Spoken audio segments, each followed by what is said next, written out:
விஜயை வந்து விமர்சிக்கக்கூடிய தகுதி டிடிவி தினகரனுக்கு இல்லைன்னு சொல்றீங்க. தகுதி பற்றி நான் சொல்லவே இல்லை சார். தகுதி பற்றி நான் சொல்லவே இல்லை. அந்த உரிமை அவர் கிடையாது. இல்லை இன்னைக்கு வரைக்குமே பார்த்தீங்கன்னாக்கா அவர் வந்து ஒரு தலைவராக வந்து பெரும்பாலானவர்கள் வந்து ஏற்றுக்கொள்ள முடியும். புரட்சித் தலைவர் எடுத்துங்க, தலைவி எடுத்துங்க. இவங்க என்ன சொன்னாங்க, 100 நாள் கூட இந்த கட்சி தாங்காது, இது கவர்ச்சினாங்க. ஜெயலலிதா அவர்கள் இருந்திருந்தால் விஜய் அவர்கள் வந்து கட்சி ஆரம்பிச்சிருக்கவே மாட்டார், ஆரம்பிச்சாலும் முதலமைச்சர் ஆயிருக்க மாட்டார்.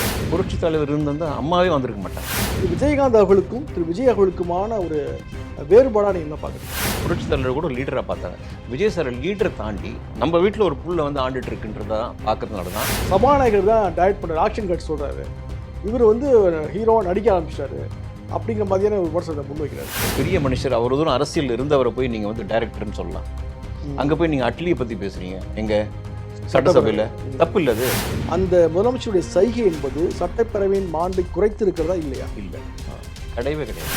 நீங்கள் காங்கிரஸோ இப்போ விடுதலை சிறுத்தைகளோ கம்யூனிஸ்டோ இல்லைன்னா நீங்கள் முதலமைச்சராக இருக்க முடியாது. அதை பண்ணியிருந்தாங்கன்னா நம்மளுக்கு கூட்டணி ஆட்சியே கிடையாது.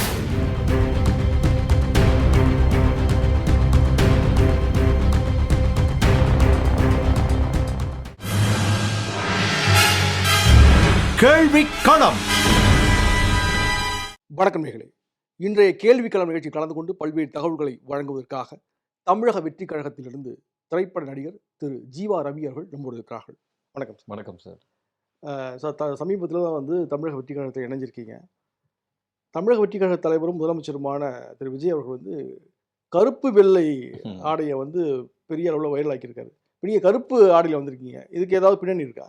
சார், அதாவது எனக்கு தெரிஞ்சது நான் சொல்கிறேன். ஒரு இடத்துல நான் படித்தேன். அது வந்து ஆக்சுவலி என்னென்னா, நிறைய பேர் சொன்னாங்க, இது என்ன கோட் சூட்டில் வராரு சிஎம், புதுசாக இருக்கே, வேஷ்டி ஷர்ட்டில் தான் நம்ம சிஎம்லாம் பார்த்துருக்கோம்.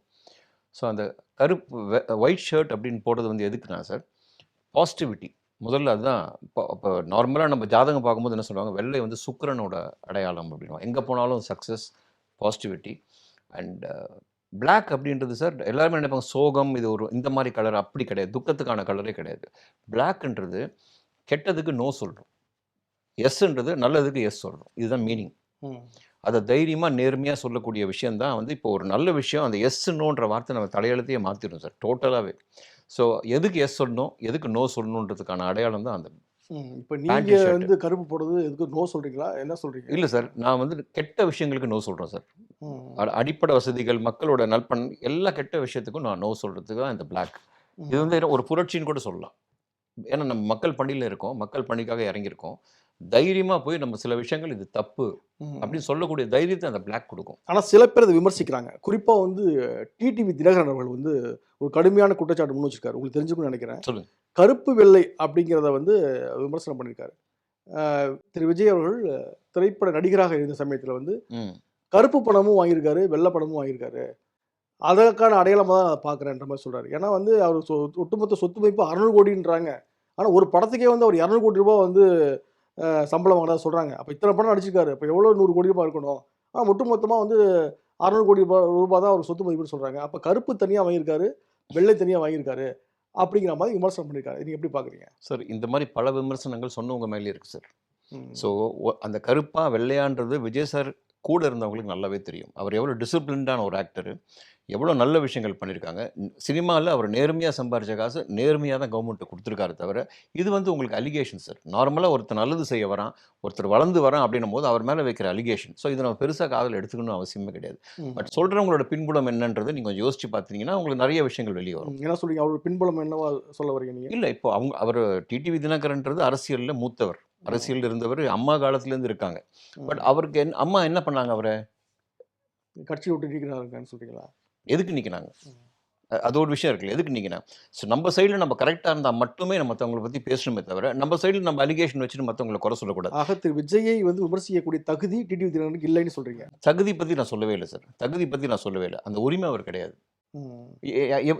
எதை வச்சு அவர் அதை சொல்கிறார் சொல்லுங்க? அவருக்கு என்ன ப்ரூஃப் இருக்குது, என்ன ஆதாரம் இருக்குது? விஜய் சார் வந்து பிளாக், அவர் என்ன சொல்கிறார், பிளாக் பண்ணி வாங்கினாரு, அவர் கணக்கு ஐடிக்கு கணக்கு சரியாக கட்டலன்றது தான் அது இன்டெரக்டாக வருது.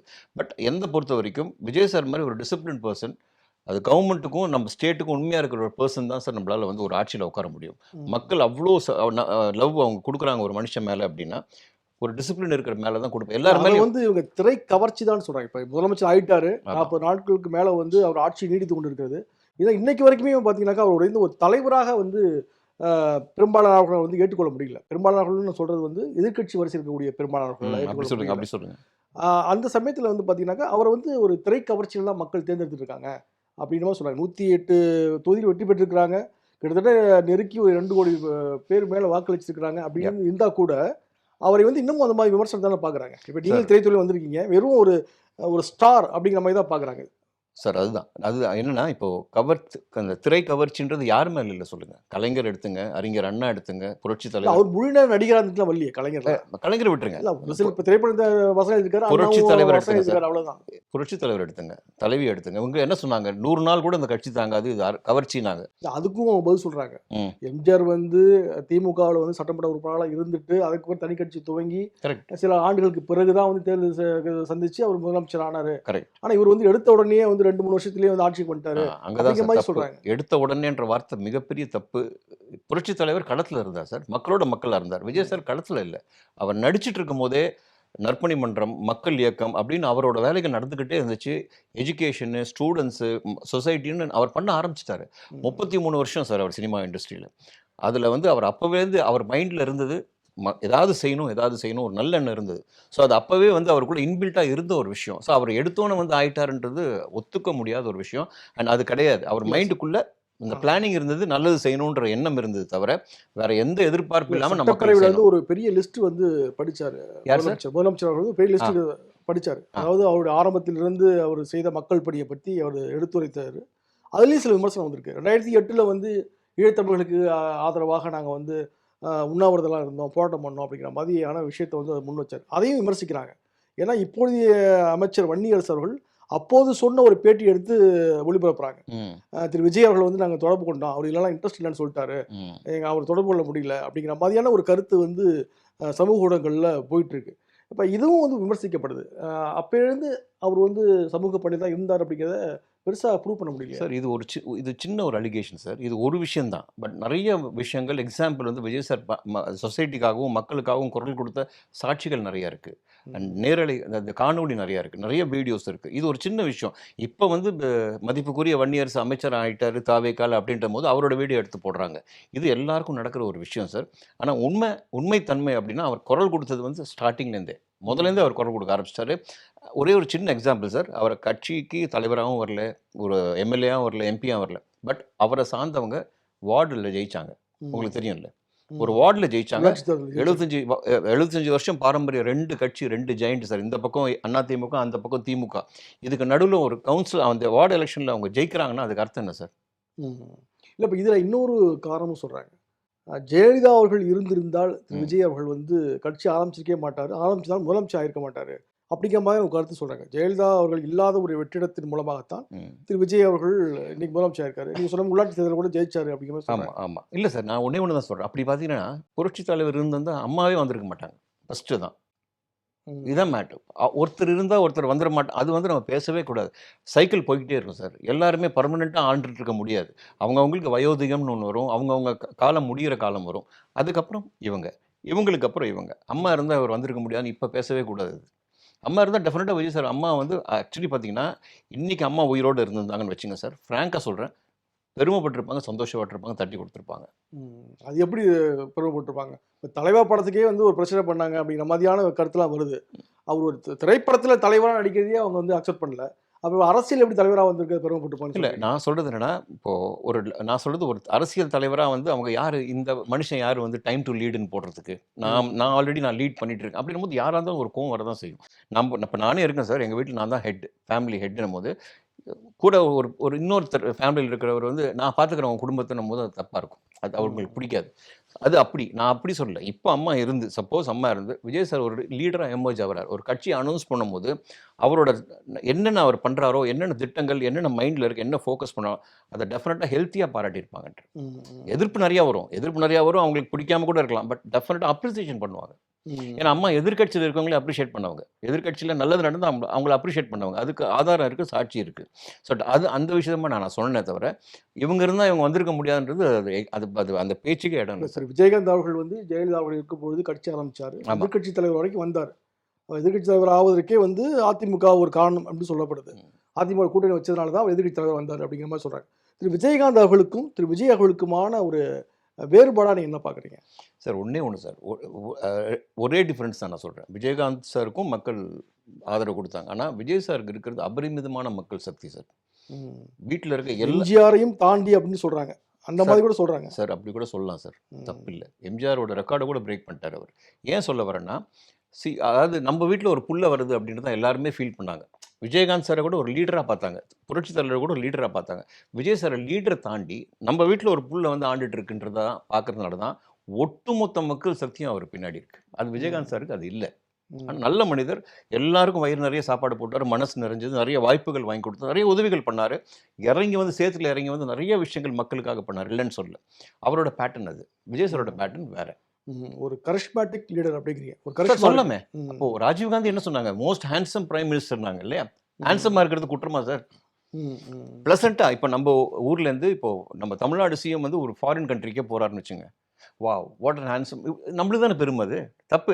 அதாவது முகம், தோற்றம் எல்லாமே முக்கியம் சார். அதாவது சாமுத்திரிகா லட்சணமும் முக்கியம்.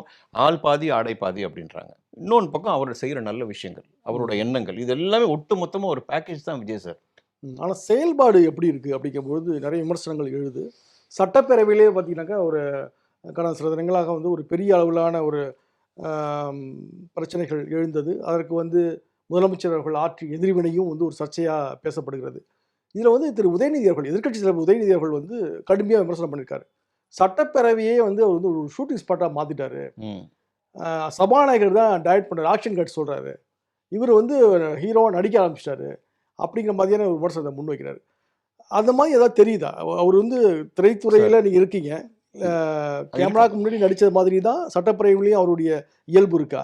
Sir first of all Thiru Udhayanidhi Stalin அவரும் நடிகர் தான் சார். ம். மு.க. ஸ்டாலின் அவர்கள் எக்ஸ் சிஎம் அவரும் நடிச்சிருக்காங்க. எல்லாருமே கலைத்துறையிலேருந்து தான் வராங்க.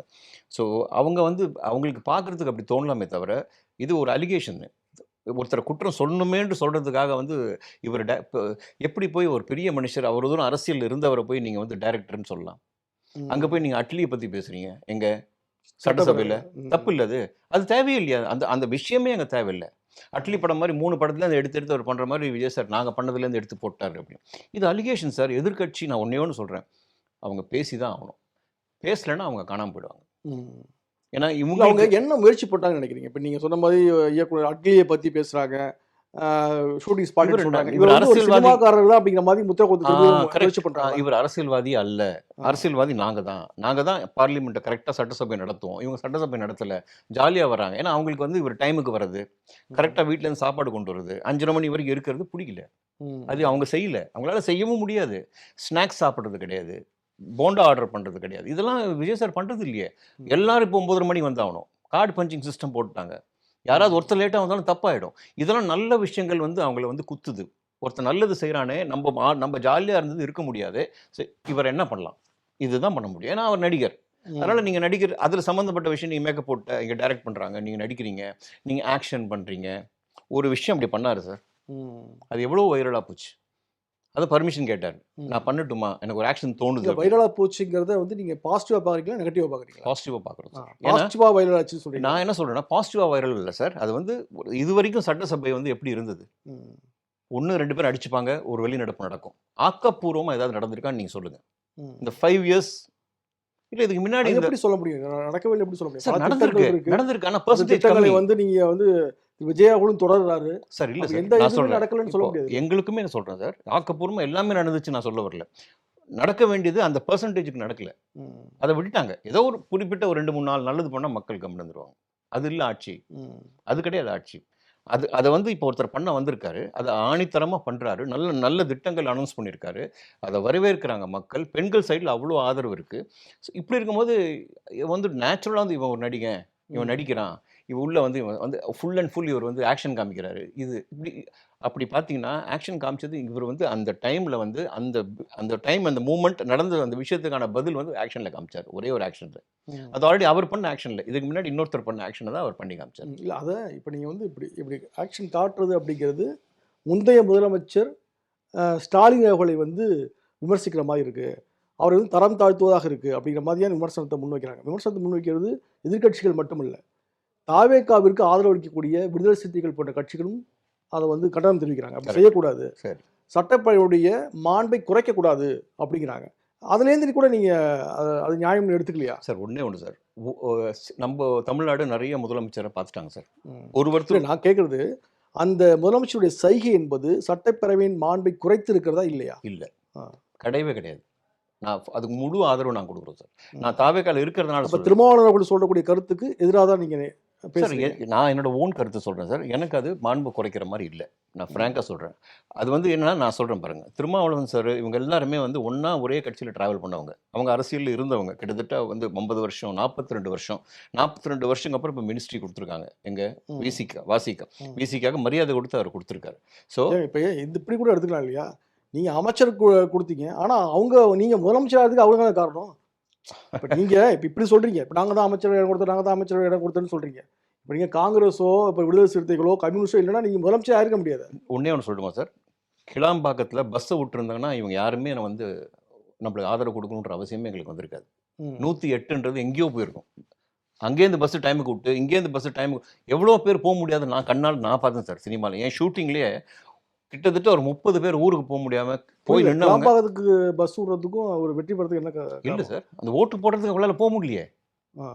இங்கேயும் பிளாக்கு, அங்கேயும் பிளாக்கு. அங்கேருந்து இங்கே வந்து போடுறவங்களுக்கு பிளாக்கு, இங்கே தான். அப்படி போயிருந்தா 108 என்ன சார்? அதுக்கு மேலேயே வந்திருக்கும். கிட்டத்தட்ட 30 லட்சம் பேருக்கு மேலே அதிகமாக வாக்களிச்சிருக்காங்க இளைஞர்கள். அதன் மூலமாக தான் பண்ணிருக்காங்க சார். ஜெயிச்சிருக்காங்கன்னு எவ்வளோ சொல்றாங்க. ஓட்டு பிளாக் ஆயிருக்கு உங்களுக்கு? இந்த பஸ் டிரான்ஸ்போர்ட்டேஷன் இல்லாம எவ்வளோ ஓட்டு ஓ, பிளாக் ஆயிருக்கு? திட்டமிட்டே வந்து ஒரு வந்துருவான்னு தடுக்கிறது தான் அப்படி பண்ணிருக்காங்கன்னு சொல்றீங்களா? திட்டமிட்டே பண்ணது தான். ம். கிளாம்பாக்கத்துல 7 மணி நேரம் 8 மணி நேரம் நின்னவங்கலாம் இருக்காங்க இன்னைக்கு. ம். என்னோட பசங்க, நான் வேலை செய்கிற லைட்மேன், லைட் ஆஃபீஸர்ஸ் இவங்க யாராலையும் போட முடியல, வருத்தப்பட்டேன். என்ன சார் இப்படி ஓட்டு போடாமல் பஸ் வந்து இப்படி பண்ணி வச்சிருக்காங்கன்னு. அங்கேருந்து வரவும் முடியல சார். இது நியாயம். நான் கேமரா பார்த்து கேட்குறேன். மக்கள் வந்து இது நியாயமா இல்லைன்னு சொல்லுங்க. நான் சொல்றது ஏதாவது தப்பு இருக்கா, பொய் இருக்கான்னு சொல்லுங்க. ம். அதை பண்ணியிருந்தாங்கன்னா நம்மளுக்கு கூட்டணி ஆட்சியே கிடையாது. ஆனா நான் வந்து இப்போ கூட்டணிக்கு வந்து திருமாவளவன் சார் ரொம்ப பெரிய தலைவர். அவரோட போராளி. எனக்கு பெரிய இன்ஸ்பிரேஷன். நான் அவரை மதிக்கிறேன். அதே மாதிரி கம்யூனிஸ்ட், அவங்க 2 கம்யூனிஸ்டும் சரி, அண்ட் மோரோவர் காங்கிரஸ், இவங்கெல்லாம் வந்து விரும்பி வந்தாங்க சார். யாரும் வந்து விரும்பி வந்து தான் எடுத்த முடிவு, நாங்கள் உங்க கூட நிற்கிறோம் அப்படிதான் வந்தாங்களே தவிர இவங்கனால இந்த ஆட்சி நடக்குன்னு சொல்றது தப்பு. ம். அந்த அது ஸ்டேட்மெண்ட்டே எப்படி தப்பு. நீங்க தப்புன்னு சொல்ல முடியும்? ஏன்? இப்போ நீங்கள் வந்து 107 தான் இருக்கீங்க. இப்போ 107னாக்கா நீங்கள் கிட்டத்தட்ட 118 வேணும். இன்னும் 11 எம்எல்ஏக்கள் வேணும் இல்லையா? அப்போ அவங்க தான் கொடுக்குறாங்க. சார் ஒன்றும் இல்லை. இப்போ விஜய் சார் மாதிரி ஒருத்தர் லீடர் வராரு சார். அந்த லீடர் மேல விருப்பப்பட்டு இவர் வந்தா நல்லா இருக்கும்னு தான் வந்தாங்களே தவிர இல்ல அவங்க கூட போய் இல்ல, அவங்க சேர்ந்து அப்படி சொல்லலையே. யாரு? இப்போ பாஜக ஆட்சி அமைச்சிடக்கூடாது, ம். கவர்னர் ஆட்சி வந்துடக்கூடாதுங்கிறதுக்காக தான் ஆதரவு கொடுத்தேன்னு சொல்றாங்க. சார் விஜய் அவர்கள் ஆட்சி கொடுக்கணும்னு சொல்லலையே. இப்போ இதே நிலைமை திமுகவுக்கு வந்திருந்தாலும் அதிமுக வந்தாலும் அவங்க அதை இல்ல செஞ்சிருப்பாங்க. கவர்னர் ஆட்சி வந்துடக்கூடாதுன்னு சொன்னது வந்து இவங்க கிடையாது. இந்த 4 பேருமே கிடையாது சார். நல்ல ஸ்டேட்மெண்ட் உத்து நம்ம கவனிச்சு இல்லை நல்ல ப்ரூஃப் எடுத்தோம் அப்படின்னு வச்சுங்களேன். இவங்க 4 பேருமே வந்து நாங்க பர்சனலாக எங்களுக்கு பிடிச்சி வரோம்னு தான் சொன்னாங்களே தவிர ம். இந்த வேற ஆட்சி இல்ல, வந்துடக்கூடாது. அப்படி சொல்ல முடியாது. இப்போ காங்கிரஸ் வந்து முதல் முறையாக எடுத்த உடனே வந்து ஆதரவு தெரிவிச்சிட்டாங்க. ஆமா உள்ளாட்சி சார். தேர்தலையும் காங்கிரஸ்க்கு முதல்ல இருந்தே கூட்டணி அறிவிச்சிட்டாங்க. ஓகே. எம்பி தேர்தலையும் கூட்டணியும் அறிவிச்சிட்டாங்க. Yeah. ஆனா இடதுசாரிகளோ விடுதலை சிறுத்தைகளோ இந்த காரணம் சொல்லி தான் உள்ள வந்தாங்க, உங்களுக்கு ஆதரவு கொடுத்தாங்க. சார் இடதுசாரிகளும் விடுதலை சிறுத்தை 2 பேரும் சொன்னாங்களே தவிர ம். பர்சனலாக அவங்க சொன்ன விஷயம் நாங்கள் மனசார உள்ள வரோம் சார். ம். அவங்களுக்கு வந்து என்ன இந்த இடம் நிரந்தரமான இடம்னு அவங்க ஃபீல் பண்ணாங்க. இவர் வந்து டெஃபரெண்டாக நல்லது செய்வாங்க. ம். இது வரைக்கும் அவங்க இருந்த இடம் அவங்களுக்கு தெரியும். அங்கே என்னென்ன நடந்திருக்குன்னு, அவங்களுக்கு என்ன மரியாதை அங்கே கிடைச்சிருக்குன்னு அவங்களுக்கு தெரியும். பட் எல்லாத்தையும் அவங்க வெளியே ஓப்பனாக சொல்ல முடியாது. ஒரே வார்த்தை, நான் மனசார வரேன். நேற்று கூட ஐ திங்க் ஸ்டேட்மெண்ட்டில் சிஎம் சொன்னாங்க, ம். நாங்கள் சுயேட்சையாக எடுத்த முடிவு, நாங்களா வரோம் அப்படின்னு தான் அவங்க சொன்னாங்களே தவிர இவங்க ஆட்சி வரக்கூடாது. அதை அவங்க யாரும் மறுக்கல, சுயேட்சையா தான் எடுத்துருக்காங்க. மறுக்கணும். அது மறுக்கல சார். திமுகவும் வந்து நெருக்கடி கொடுக்கல அப்படிங்கறத அந்த தலைவர்கள் சொல்லிருக்காங்க. நெருக்கல. இப்ப அவங்களுக்கு அதையே வந்து இப்படியும் பாக்குறாங்க. இதே வந்து திமுகவோட பெருந்தன்மை, ம். நம்ம கூட்டணியில இருந்து வெற்றி பெற்று நம்ம திமுக தொண்டர்கள் சார், வாக்களிச்ச கட்சி வந்து அங்க போகும்போது நம்ம தடுக்கல. அப்ப சார், திமுகவோட ஒண்ணே ஒண்ணு. பெருந்தன்மை அப்படிங்கிற மாதிரி சில பார்வை இருக்கு. திமுகவை அதை நீங்க எப்படி ஃபர்ஸ்ட் ஆஃப் ஆல் சார், திமுக இவங்க பர்மிஷன் கேட்டு யாரும் வரல. நாங்கள் போட்டுமான்லாம் யாருமே கேட்கல. இல்ல, தேர்தல் முடிவுக்கு பிறகு அடுத்து அது அவங்க சந்திச்சாங்க இஷ்டம். சந்திச்சாங்க. சந்திச்சாங்க சார். பட் அவங்க என்ன பேசுனாங்கன்றது அங்க இருக்கிறவங்களுக்கு தான் தெரியுமே தவிர, பட் அவங்க பர்மிஷன் கொடுத்து இவங்கெல்லாம் வரவே இல்லை. அந்த பர்மிஷன் கொடுக்குற அளவுக்கு இல்ல, பெருந்தன்மைலாம் கேட்டதாகவும் அதுக்கு உங்க தடை இல்லை அப்படின்னு சொன்னதாகவும் நாங்க அதெல்லாம் தடுக்க மாட்டோம்னு சத்தியமா இல்லை சொன்னதாகவும் சார். வெளில அந்த வருது செய்தி. பெருந்தன்மைலாம் அவங்களுக்கு கிடையாது சார். ம். அந்த பெருந்தன்மையில விஜய் சார் வரக்கூடாதுன்னு நினைச்சவங்க தான் எல்லாருமே. இவர் அதே வரக்கூடாது. அரசியல் எதிரிகள் வந்து வரணும்னு யாரும் பெருந்தன்மை நினைக்க இல்ல சார், மாட்டாங்க. மெயினா இவருக்கு அந்த இப்ப நாலா பக்கமும் நீங்களே வந்து இப்ப சார். தமிழக வெற்றி கழகமே வந்து திமுக ஆட்சிக்கு வரணும்னு நினைப்பீங்களா என்ன? சார் நல்லது பண்ணா நினைப்போம் சார் வரணும்னு. பண்ணலையே. நம்ம அதை தானே சொல்லிட்டு இருக்கோம். நீங்க பண்ணாத நாங்க பண்றோம் தானே சொல்றோம். அது மட்டும் இல்லை சார். ஒண்ணே ஒன்று சார். 2 கட்சி சார். 75 இயர் ஓல்டு பாரம்பரியமான கட்சிகள் 2. Power centre BJP. இது எல்லாரும் சேர்ந்து ஒரு மனுஷனை அடிக்கிறாங்க. ஒரே ஒரு மனுஷனை. ஏன்? ம். ஏன் அடிச்சாங்க? அவங்களுக்குள்ள நம்ம 2 பேரும் ஒண்ணு சேர்ந்து நம்ம கட்சி அமைச்சிடலாம் அப்படின்னும் போது அவங்களுக்குள்ள ஒரு அண்டர்ஸ்டாண்டிங் இருந்து மக்களுக்கு என்னைக்கும் நல்லது நடக்க போறது கிடையாது. ம். இவர் வந்தா நடக்கும். இவர் வந்தா நடக்கும். எல்லாத்தையும் நிறுத்துவாருன்னு தெரிஞ்சு இவர் வரக்கூடாதுன்னு எல்லாரும் ஒண்ணு சேர்ந்தாங்க. ம். ஆனா 40 நாட்கள் ஆயிடுச்சு. ம். இப்போ வந்து மின்சாரத்துறையில வந்து வெள்ளை அறிக்கையெல்லாம் கூட வெளியிட்டிருக்காங்க. ஆமா. அதுவும் விமர்சிக்கப்படுது. இன்னும் மின்சாரம் அங்கங்க மின்வெட்டு இருக்கு இருக்கு. அப்படிங்கிற இன்னும் ஒரு தீர்வு கிடைக்கல ஆமா. அப்படிங்கிறாங்க. 87,000 கோடி கடன்ல இருக்கு அப்படிங்கிற மாதிரி மின்சாரத்துறை அமைச்சர் வந்து வெள்ளை அறிக்கையில வந்து சொல்லியிருக்காரு கடந்த 5 ஆண்டுகள்ல. இப்ப இந்த மாதிரி சூழல் வந்து மக்கள் புரிஞ்சுப்பாங்கன்னு நினைக்கிறீங்களா? மக்களுக்கு புரியும். சார் ஒண்ணே ஒண்ணு ஆனா சொல்றேன். மின்வெட்டுனால அவங்க கோவப்பட மாட்டாங்க. ம். அப்படிங்கிற மாதிரி சொல்றாங்க. ஆனா திமுக தரப்பு என்ன சொல்றாங்கன்னா, எதுக்கு எடுத்தாலும் திமுகவே நீங்க குறை சொல்லுவீங்க. கட்சி ஆரம்பிக்கும் குறை சொல்றீங்க ரைட்டு. பிரச்சாரத்துக்கு போகும்போது குறை சொன்னீங்க ரைட்டு. இப்ப ஆட்சி பொறுப்புக்கு வந்துட்டீங்க. நீங்க தான் முதலமைச்சர். உங்க ஆட்கள் தான் வந்து அமைச்சர்களா இருக்கிறாங்க. இப்படி இருக்கும்போது திரும்பவும் வந்து திமுக தான் காரணம், கடந்த ஆட்சி தான் காரணம், கடந்த ஆட்சி தான் காரணம்னு எத்தன நாளைக்கு சொல்லிட்டு இருப்பீங்க? அப்படிங்கிற மாதிரி கேட்குறாங்க. சார் எத்தனை வருஷம் ஆனாலும் திமுக தான் காரணம். அப்படிதான் சொல்ல முடியும். ஏன்னா எதிர்க்கட்சி அவங்க தான். ஏடிஎம்கே ஆளல. 5 இயர்ஸ் யார் ஆண்டிருக்கா? திமுக தான் ஆண்டிருக்கு. அதுவும் வந்து பார்த்தீங்கன்னா, மினிஸ்டர்ஸ்லாம் சாதாரண மினிஸ்டர்ஸ் கிடையாது சார். ஒருத்தரும் ம். திமுகவில் இருந்தவங்க மின்சாரத்துறை, ஃபிஷர்மேனாக இருக்கட்டும், நம்ம அறநிலைத்துறையாக இருக்கட்டும், எந்த மினிஸ்டர் வேணா எடுங்க. யாரும் சாதாரண ஆள் கிடையாது. அவ்வளோ எக்ஸ்பீரியன்ஸ் வாய்ந்தவங்க. ம். அவ்வளோ பெரிய பெரிய ஆள் லெஜெண்ட் கிட்ட இருந்து வந்தவங்க எல்லாருமே. பட் இப்போ எங்களுதில் பார்த்தீங்கன்னா எல்லாம் யங்ஸ்டர்ஸ், எல்லாம் புது ஃபேஸ். அரசியல் அப்படின்றது தவேகாக்குள்ளே வந்து தான் அவங்கெல்லாம் பார்க்குறாங்களே தவிர, இப்போ ஆனால் அவங்க செய்கிற பணியும் இவங்க செஞ்ச பணியும் எடுத்து பார்த்துங்க. இந்த 41 நாள் எவ்வளோ டிஃப்ரென்ஸ் இருக்குன்னு பாருங்கள். எவ்வளோ சின்சியரிட்டி இருக்குது. ம். ஒருத்தரும் நேராக போய் யார் சார் எந்த மினிஸ்டர் சார் நீங்கள் மின் நிலையம் போயிருக்காங்கன்னு சொல்லுங்க பார்க்கலாம். கரண்ட் கட்டுக்கு யாராவது ஃபோன் பண்ணி பேசியிருக்காங்களா? யாராவது பேசியிருக்காங்களா? நம்ம போகணும், இவரை பிடிக்கணும், அவரை பிடிக்கணும் அப்படி தான் போச்சே தவிர, இன்றைக்கி அப்படி இல்லையே. மினிஸ்டர் போகிறாரு டைரெக்டாக. இது கன்சிஸ்டன்ட் நடக்கணும்னு தான் நான் வேண்டிக்கிறேன். இது த்ரூ அவுட் இந்த 5 வருஷம் ஆட்சியில் விஜய் சார் அதை பண்ணுவாங்க. இப்போ ராஜ்மோகன் இருக்காரு, ஒரு ஹாஸ்பிட்டலுக்கு அவர் போகிறாரு, ஒருத்தர் உடம்பு சரியில்லை. இப்போ மினிஸ்டர்ஸை இறங்கி போகும்போது ஆட்டோமேட்டிக்காக அங்கே வேலை நடக்கும் சார். இல்லை போன ஆட்சியில் மினிஸ்டர்ஸ்லாம் போயிருக்காங்க. இப்போ 41 பேர் இறந்து போனாங்க கரூரில். முதலமைச்சரே நேரடியாக போனார். அமைச்சர்களும் அங்கே போய் நேரில் போய் நின்னாங்க, களத்தில் நின்னாங்க. அப்படி இருக்கும்பொழுது இப்போ நீங்கள் எங்கேயுமே போகலன்னு சொல்ல முடியாதுல்ல. அந்த கரூர் மட்டும் தான் சார் போனாங்க. மற்ற இடத்துலலாம் போகலையே. ம். எங்கே போயிருக்காங்க சொல்லுங்கள். ஏதாச்சும் ஒரு சாட்சி 3 பேர் ஒன்றா வேறு எதாவது போயிருக்காங்களா சொல்லுங்கள். கரூர் அவங்க போனாங்கன்னா sir it's a scam sir. நான் சொல்கிறேன், உங்கள் கேமரா முன்னாடி சொல்கிறேன்.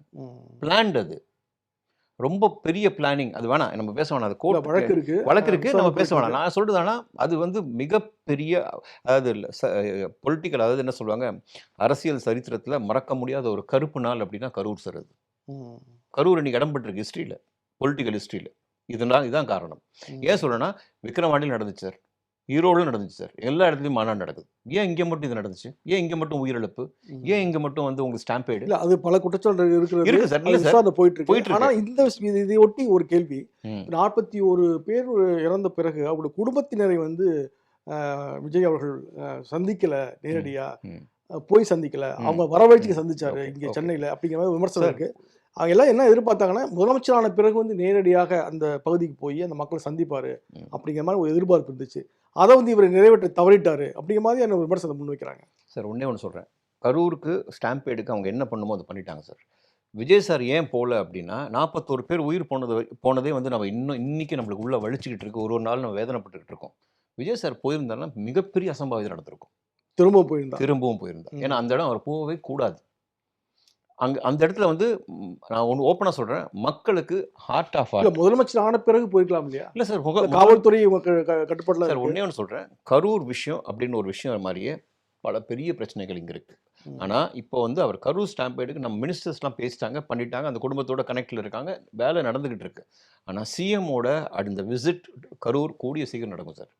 அது மிகப்பெரிய ஒரு ஹிஸ்ட்ரியாக இருக்கும். ஏன்னா இப்போ கரூர்ன்றது அவர் எங்கள் சிஎம் நான் சொல்கிறேன், எங்கள் லீடர் தளபதி, அவருக்கு வந்து உள்ள வீட்டுக்குள்ளே உட்காந்து அழுத நாட்கள் தான் அதிகம். இந்த கரூர்னால சொல்கிறேன். நிறைய பேர் சொன்னாங்க அவர் வெளியே வரவே இல்லை, அந்த வழியில் அவர் உட்காந்தது தான். ஆனால் டெஃபினட்டாக கரூருக்குலாம் போகாமலாம் இருக்க மாட்டார். ஏன்னா இப்போ இருக்கிற சமீபத்தில் வந்தது அவர் சொன்ன 2 விஷயம், பெண்கள் பாதுகாப்பு, போதை கலாச்சாரம். இது ஃபுல் அண்ட் ஃபுல் இதில் ஃபோக்கஸ் பண்ணுவாங்க சார். இதுக்கப்புறம் என்னென்ன விஷயம் நல்லது நடக்குது நீங்களே பாருங்கள். ஆனாலும் வந்து பாலியல் வன்கொடுமைகள், கொலையெல்லாம் வந்து குறையில அப்படின்றாங்களே சார். ஒன்றே சொல்கிறேன், அதே மனுஷங்க தான் இன்னும் உயிரோடு இருக்காங்க சார். இப்போ எலெக்ஷன் மாறி ஆட்சி மாறிடுச்சுன்னா மனுஷங்க மாறிடுவாங்களா? அவங்க அங்கே குணாதிசயம் மாறிடுமா? அதே மிருகங்கள் வாழ்ந்துட்டு தான் இருக்கு. அதில் ஒரு சில இடத்துல நடக்க தான் செய்யும். அதை அவங்களும் சொன்னாங்க, முந்தைய ஆட்சியும் சொன்னாங்க. அது சொல்லிட்டே இருந்தாங்க 5 வருஷம். நான் அப்படி சொல்லல. நாங்கள் வந்து 41 நாள் தான் ஆச்சு. இனி பாருங்க, இனி இருக்காது. இப்போ நான் ஒன்று சொல்கிறேன், ஒருத்தருக்கு தூக்கு தண்டனை வந்துருச்சு சார். இப்போ இந்த சூலூர் குழந்தைக்கு நடந்த சூலூரில் நடந்த விஷயத்துக்கான தீர்ப்புக்கு நானே வெயிட் பண்ணுறேன். ம். நானே சொன்னேன், ஓட விட்டு சுடுங்க சார், ஒரு என்கவுண்டர் பண்ணுங்க, அடங்கிருவானுங்க. ஏன்னா எப்பவுமே பனிஷ்மெண்ட் சிவியரா இருந்தா கிரைம் நடக்காது சார். அது பண்ணுவாங்க சார். ம். டெஃபினட்டா பண்ணுவாங்க. இப்ப இன்னொரு விமர்சனம் இருக்கு. வந்து ரீல்ஸ் ஆட்சி அப்படிங்கிறாங்க. ரீல்ஸ். எதுக்கெடுத்தாலும் ரீல்ஸ் போடுறாங்க. ம். அப்படிங்கிற மாரி சொல்றாங்க. சட்டப்பேரவையில வந்து முதலமைச்சர் பேசுறது கூட ரீல்ஸ் கன்டென்ட்டுக்காக தான் பேசினாரு. ம். பல இடங்கள்ல இந்த செய்கையாகட்டும், இந்த அப்பாவ காணோம் அப்படின்ற மாரி பேசுனதாகட்டும், நெறைய வந்து ரீல்ஸ்க்காக தான் அப்படிங்கிற மாரி சொன்னாங்க. அதே மாரி வந்து வைரலா போயிட்டுருக்கு. பாசிட்டிவாவும் போகுது, நெகட்டிவாவும் போகுது. இத எப்படி பார்க்குறீங்க? சார் நீங்க சிஎம் விட்டுருங்க சார். நார்மல் மனுஷன் ஒரு செலிபிரிட்டியோ இல்ல இல்ல அவர் வந்து பிளான்டுங்கிறாரு. எதிர்க்கட்சி தலைவர் சொல்றாரு. உதயநிதி சொல்றாரு. பிளான் பண்ணியே தான் பேசுறாங்க. கன்டென்ட் குடுக்கறதுக்காகவே தான். Instagramல கன்டென்ட் குடுக்கறதுக்காகவே தான் தாவேகாவுடைய முதலமைச்சரும், அமைச்சர்களும் வந்து பேசுறாங்க, செயல்படுறாங்க அப்படிங்கிற மாதிரி சொல்றாரு. மக்களை பற்றி உண்மையான அக்கறை இல்ல அப்படிங்கிற மாரி சொல்றாங்க. சார். அது இதுக்கு என்ன பதில் சொல்றதுன்னு தெரியல சார். இது ரொம்ப கேட்கறதுக்கு ரொம்ப காமெடியா இருக்குது. ஏன்னா மக்களுக்காக தான் வந்திருக்காரு. மக்களுக்காக தான் இவ்வளோ சாக்ரிஃபைஸ். மக்களுக்காக ம். தான் இவ்வளோ பெரிய விஷயங்கள்லாம் விட்டுட்டு அவர் வந்து இங்க வந்திருக்காரு. இவங்க யாராவது அந்த ஒரு விஷயத்த பண்ணுவாங்களா சொல்லுங்க? யாராவது ம். ஒரு விஷயம் நீ பண்ற ஒரு பெரிய விஷயத்த விட்டுட்டு மக்களுக்காக நான் இறங்குறேன் அப்படின்னு யாராவது ஒருத்தர சொல்லுங்க சார். நீ சொல்றது நான் ஒத்துக்கிறேன்ப்பா. இப்போ ரீல் கன்டென்ட்ன்றாங்க. ஃபார் ரீல் கன்டென்ட்ன்றபோது ஒரு மனுஷன் உள்ள வழியில என்ன வந்து மக்களுக்கு பேசணுமோ அத தான் அவர் பேசுறாங்க. இல்லையே அவரு கேட்ட கேள்விகளுக்கு பதில் சொல்லலன்றாரு. உதயநிதி அவர்கள் நான் வந்து பல கேள்விகள் வச்சேன். ஆ. அதுக்கும் அவர் பதில் சொல்லல இல்ல சார். அப்படின்ற மாரி அவங்க கேட்ட சொல்றாங்கல்ல. கேள்வியில ஏதாவது அர்த்தம் தான் அவர் பதில் சொல்லுவாரு. அலிகேஷன் தானே வச்சாங்க அவங்க. அவங்க வச்சது குற்றச்சாட்டு தானே வச்சாங்க. ம். அதுவும் வந்து கிண்டல். நெறைய கேலி, அதுவும் நையாண்டி, நக்கல். அது ஸ்டாட்டிஸ்டிக்ஸ் சொல்றாங்க. சோஃபா மாடல் அப்படிலாம் சொல்லிட்டு இருந்தாரு. அதெல்லாம் அதுதான் வந்து இவர் என்ன பண்ணாருன்னா, அதுல வந்து நார்மலா நம்ம ஒரு ஹியூமன் பீயிங் சார். நம்ம ரோபோ கிடையாது. நம்மளுக்குன்னு ஒரு கோவம் இருக்கும்.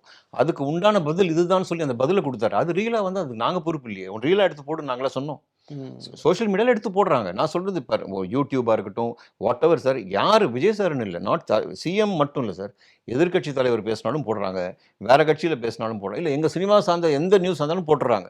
ஒரு நார்மலா வந்து ஒரு படம் ரிவ்யூன்னு வச்சுங்க சார். ஒரு தியேட்டர் வாசல்ல ஒரு ரிவ்யூ நடக்குதுன்னா, அதுவே ரீலா தான் வருது. ஸோ ம். ரீல் கல்ச்சர் இருக்கு. அது இல்லன்னு சொல்லல. பட் ரீல் கல்ச்சர் வந்து தாவேக்கா ரீல் கல்ச்சர நம்பி கிடையாது.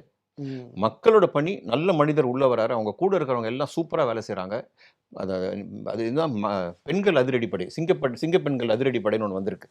அது போய் ஃபர்ஸ்ட் கேஸும் ரெஜிஸ்டர் ஆயிடுச்சு. 2வது கேஸும் ரெஜிஸ்டர் ஆயிடுச்சு. ம். பணிகள் நல்லா போகுதுனால, இது மத்த ஆட்சியில இல்லாதபோது அவங்களுக்கு பயம் வருது. ஏன்னா நிரந்தர முதல்வர். ம். அடுத்து நம்ம வரவே முடியாது. 2 திராவிட கட்சிகளும் உள்ள வர முடியாது. ஸோ இத ஏதாவது பண்ணி தடுக்கணும்னா, ரீல் ஆட்சி, இவர் நடிகர், இவர் வந்து செட்டப் பண்ணி பேசுறாரு, பிளானிங் இந்த அலிகேஷன் சொல்லிக்கிட்டு தான் இருப்பாங்க. சார் எதிர்க்கட்சினா அப்படி பேச தான் செய்வாங்க சார். அது இந்த காதுல வாங்கி அந்த காதுல போயிட்டே இருக்கணும். நம்ம நல்லது பண்ணிட்டு போயிட்டே இருக்கணும். அவ்வளோதான். ம். நான் அதான் சொல்றேன். இப்ப நீங்க சொன்னீங்க வந்து தலைமைச் செயலகத்துக்கு வர்றாரு. ம். எல்லாரும் இப்போ 9:30 மணிக்கெல்லாம் வந்துடுறாங்க. சாப்பாடு கட்டு வர்றாரு அப்படிங்கிற மாரி சொல்றீங்க. அதுலயும் ஒரு விமர்சனம் இருக்கு. ஆ. என்னன்னா, தலைமைச் செயலகத்த வந்து ஒரு கட்சி ஆஃபீஸா மாத்திட்டாரு. ம். கட்சியில பணி வந்து அங்க தான் நடக்குது. ம். மக்கள் நலத்திட்டங்கள் வந்து அங்க நடக்குதோ இல்லையோ, வெளி கட்சியிலேருந்து வந்து இந்த கட்சியில சேர்றவங்கலாம் வந்து தலைமைச் செயலகம் தான் வர்றாங்க. ம். அப்படிங்கிற மாதிரியான விமர்சனம் முன்வைக்கிறாங்க. சார் இப்போ full and full time CM ஆயிட்டாங்க சார் அவங்க. ஃபுல் ம். டைம் பொலிட்டிஷியன் ஆயிட்டாரு. ஃபுல் டைம் அங்க தான் இருக்காங்க. அவர பார்க்கணும்னு அங்க தான் வரணும். அதுக்குன்னு ஒரு புரோட்டோகால் இருக்கு. வரவங்க எல்லாரையுமே அவர் பார்த்துறதும் கிடையாது. அதுக்குன்னு ம். அரசு கொறடா இருக்காங்க. ஐஏஎஸ் இல்ல அதிகாரிங்க இருக்காங்க. முதலமைச்சர் மட்டும் இல்ல. நாட் அடுத்த சொல்ல கட்டத்துல அமைச்சர்கள் எல்லாருமே. ஆனந்தவளா ஆகட்டும், சார் நான் சொல்றது ஆதவ் வந்து அர்ஜுனா ஆகட்டும், இருக்கட்டும். அவர்கள் எல்லாருமே வந்து வெளிக்கட்சியிலேருந்து வரவங்கள அங்க வந்து தான் பார்த்து கட்சியில சேர்த்துக்கிறாங்க அப்படிங்கிற மாதிரி ஒரு சார் இது வந்து குற்றச்சாட்டு. இது ஒரு அலிகேஷன் தான் சார். கட்சியில சேர்றதெல்லாம் அங்க நடக்கவே நடக்காது சார். அங்க அதாவது அங்க எங்க நடக்கணுமோ அங்க நடக்குமே தவிர, அங்க பார்க்க வருவாங்க. மரியாதை நிமித்தமா ஒரு சால்வ போட வருவாங்க. இல்ல கோரிக்கை, மனு குடுக்க வருவாங்க. இது வந்து கூடிய சீக்கிரம் இதெல்லாம் ஆஃப் ஆயிடும். ம். டோட்டலா செக்ரட்டேரியட் ஃபங்ஷன் ஆவறது வந்து பக்கா ப்ரொஃபஷனலா. இப்ப பண்ணிட்டு இருக்காங்க. ஸோ வரவங்கள யாரையுமே நம்ம ஹர்ட் பண்ணக்கூடாது. வாங்க, மரியாதைய நாங்க வாங்கிக்கிறோம். இதோட நிறுத்திரும். ம். அதுக்கப்புறம் பக்காவா இருக்கும். யார் நினைச்சாலுமே உள்ள போ முடியாது. அந்த மாரி ஆயிடும். அது பண்ணிடுவாங்க அது. டெஃபினட்டா டிசிப்ளின்ட் ஆட்சி அப்படின்றது தாவேக்கா ஆட்சி தான் சார். இன்னைக்கு ம். சொல்றேன் நானு. இதுக்கு முன்னாடி நீங்க செக்ரட்டேரியட் போயிருக்கீங்களா சார்? நான் ஃபார் எக்ஸாம்பிள் கேட்கிறேன். நான் ம். போயிருக்கேன் இப்போ. ம். அதுக்கு முன்னாடியும் போயிருக்கேன். நீங்க டிஃபரன்ஸ் பாருங்க. ம். இல்ல என்ன டிஃபரன்ஸ் பார்க்குறீங்க? டிசிப்ளின் இருக்கு சார் இப்போ. இப்போ ம். டிசிப்ளின் இருக்கு. டைமுக்கு வராங்கன்னு சொல்றீங்க. அது மட்டும் இல்ல சார். அங்க நடக்கிற விஷயங்களே ரொம்ப டிசிப்ளின்டா நடக்குது. நேர்மையா நடக்குது. ம். பயப்படுறாங்க. யாராவது போனா கூட ஒரு காரியம் பண்ணி குடுக்கனா கூட உடனே நடக்குது. ம். முதல்லலாம் வந்து அங்க பாரு, இங்க பாரு, அண்டர் த டேபிள் இதெல்லாம் இருக்கும். இப்ப அதெல்லாம் எதுவுமே இல்ல இல்ல சார். சில பேர் சொன்னாங்க வந்து அங்க முன்னாடிலாம் வந்து புரோக்கர்கள் தான் செத்துட்டு இருப்பாங்க. இப்ப ம். பொதுமக்கள பார்க்க முடியுதுங்கிற மாரி சொல்றாங்க. அத சொல்ல வரீங்களா? இல்ல எப்படி எப்படி? இல்ல எப்படி சார்? புரோக்கர்கள், இடைத்தரகர்கள் நெறைய பேர் சுத்திட்டு இருப்பாங்க. ம். தலைமைச் செயலகத்துல முன்னாடி. ம். இப்போ வந்து பொதுமக்கள் வந்து பார்க்க முடியுது. புரோக்கர்கள் அங்க இல்ல அப்படிங்கிற மாரி சார் சொல்றாங்க. புரோக்கர்ன்றது கல்ச்சரே ஒழிச்சாச்சு சார். ஆ. எப்ப தாவேகா ஜெயிச்சதோ அப்ப புரோக்கருங்க கிடையாது சார். பொதுமக்கள் சிஎம்ம ஈஸியா ஆக்சஸ் பண்ணலாம். அப்படின்ற ஒரு இதுதான். ஆனால் இப்போ வந்து எடுத்தோன்னே எல்லாரும் போய் சிஎம் பார்க்கும்போது செக்ரட்டேரியட்டில் வந்து அவ்வளோ பாதுகாப்புன்னு ஒன்று இருக்குது, அதெல்லாம் நிறைய விஷயங்கள் இருக்குது. பட் நான் சொல்கிறது என்னென்னா சார், இப்போ உள்ளே போனீங்கன்னா இப்போ நம்ம ஒரு இடத்துக்கு போகிறோம், டிசிப்ளின்டாக இருக்கும் அந்த இடம், நேர்மையாக இருக்குது.